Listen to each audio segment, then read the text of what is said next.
Thank you so much for staying with us here on Channels Television. Politics Today is a special edition of the program. What is unique about the 100 days? That's what we're talking about. Well, for us here, it's not about judgment. It's about an assessment. How far has it fared?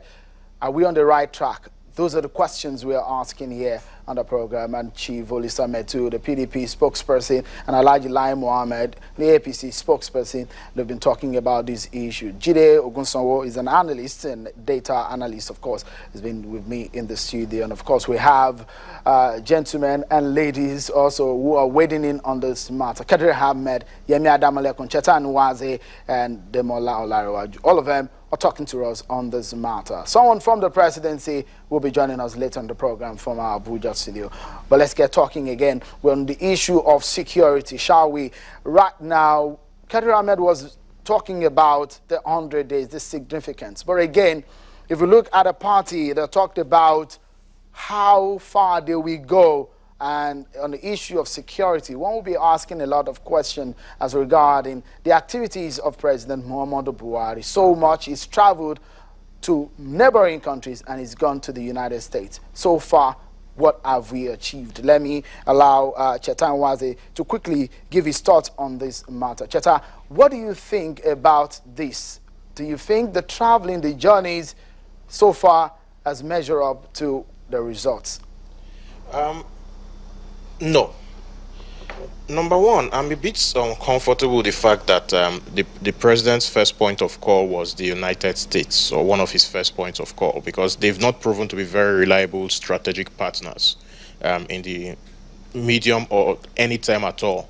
I would have felt very comfortable if we had at inauguration day people, representatives from China and Russia as partners in this fight. And again, we must also point out that our biggest security threat, in my opinion anyway, is what is happening in North Central, because it feeds into every other thing. Now, Boko Haram is a hot threat, but which can easily, or in relatively easy terms, be put down. However, we must point out that what is happening in North Central has a potential to destabilize every other thing in the medium to long term. And there has not been a single word about it from the presidency. I would like the comments of Alhaji Mohammed on that, if possible. All right. If you like to... Yeah, I will.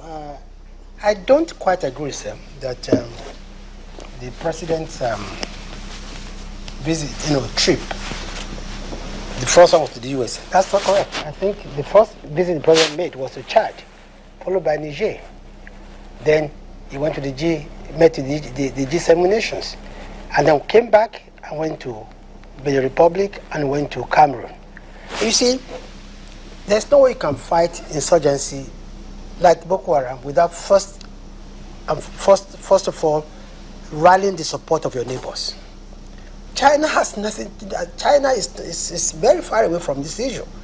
And why did we go to the U.S., for instance? Because to fight Boko Haram, you need a global alliance.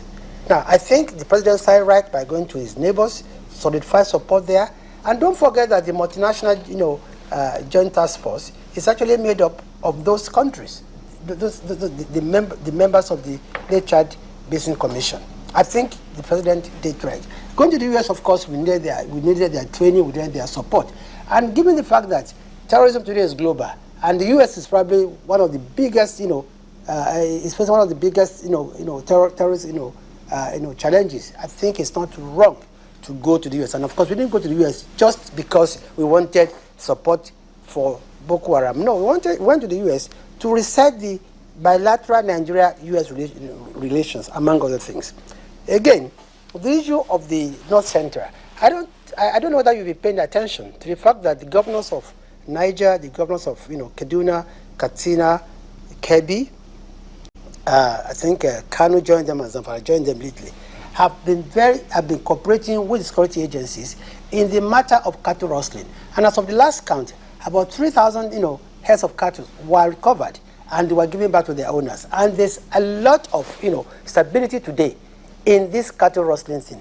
The issue of the North Central, you're talking about the settlers, versus the